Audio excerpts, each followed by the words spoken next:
কোন ক্ষুদ্রতম সংখ্যাকে ৬, ৮ ও ১০ দ্বারা ভাগ করলে প্রতি ক্ষেত্রে ৫ অবশিষ্ট থাকবে, কিন্তু ৭ দ্বারা ভাগ করলে ভাগ মিলে যাবে? এই অঙ্কটা করতে গিয়ে অনেকে কি করবে, লসাগু করবে, মাল্টিপলস বার করবে, তারপর ৫ যোগ করবে। এত কাণ্ড করার দরকার নেই। কিভাবে করব? অপশন দেখেই আমরা করতে পারবো। দেখো, কোশ্চেনে বলছে যে ৭ দ্বারা ভাগ করলে ভাগ মিলে যাবে। মানে এই ৪টে অপশনের মধ্যে যেটা উত্তর হবে সেটা ৭ দিয়ে ভাগ যাবে।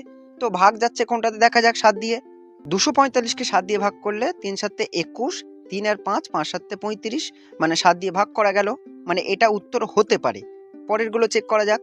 ১২৫কে ৭ দিয়ে ভাগ করা যায় না, মানে এটা হবে না। ২৬০কেও ৭ দিয়ে ভাগ করা যায় না, এটাও হবে না। পরেরটা দেখি, ৪ ৭ ২৮ আর ০, মানে ২৮০কে ৭ দিয়ে ভাগ করা যায়, মানে ডি অপশনটাও কিন্তু আমাদের হতে পারে। এই এ আর ডি এর মধ্যে কোন অপশনটা ঠিক হবে সেটা জানার জন্য অঙ্কটাকে আবার পড়তে হবে। দেখো, বলছে এই সংখ্যাটা ৬, ৮ এবং ১০ দ্বারা ভাগ করলে প্রতি ক্ষেত্রে ৫ অবশিষ্ট থাকবে। মানে যদি ২৪৫টা উত্তর হতো, ৬ দিয়ে যদি আমরা সেটাকে ভাগ করি, আমাদের ভাগশেষ কত আসা উচিত? ৫ আসা উচিত। ৬ দিয়ে ভাগ করলে কত হচ্ছে? ৪ ৬ ২৪, মানে ২৪০ হচ্ছে, আর ৫ অবশিষ্ট হচ্ছে। তার মানে অপশন এটাই হচ্ছে আমাদের সঠিক উত্তর। ডিটা চেক করতে পারো, নাও পারো। আরও একটা কথা মাথায় রাখো, ৬ দিয়ে ভাগ করলে ৫ অবশিষ্ট হচ্ছে, ৮ দিয়ে ভাগ করলেও ৫ অবশিষ্ট হবে, ১০ দিয়ে ভাগ করলেও ৫ অবশিষ্ট হবে। তাহলে ৮ এবং ১০ দিয়ে ভাগ করার দরকার নেই, কারণ পরীক্ষায় এত সময় থাকে না।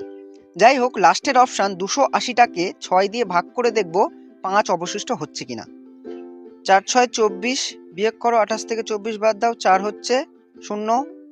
৬ ৬ ৩৬, বিয়োগ করলে কত হচ্ছে? ৪ অবশিষ্ট হচ্ছে। কিন্তু প্রশ্ন অনুযায়ী অবশিষ্ট হতে হবে ৫ অবশিষ্ট হতে হবে। তাহলে আমাদের অপশন ডিটা একেবারেই হবে না। আশা করছি বুঝতে পারলে পরীক্ষার হলে খুব তাড়াতাড়ি অঙ্কগুলো কিভাবে করতে হয়। ভিডিওটা ভালো লাগলে অবশ্যই লাইক করে দিও, আর এরকম আরো ভিডিও পেতে আমাকে ফলো বা সাবস্ক্রাইব করে রাখতে পারো। ভিডিওটা দেখার জন্য অনেক অনেক ধন্যবাদ।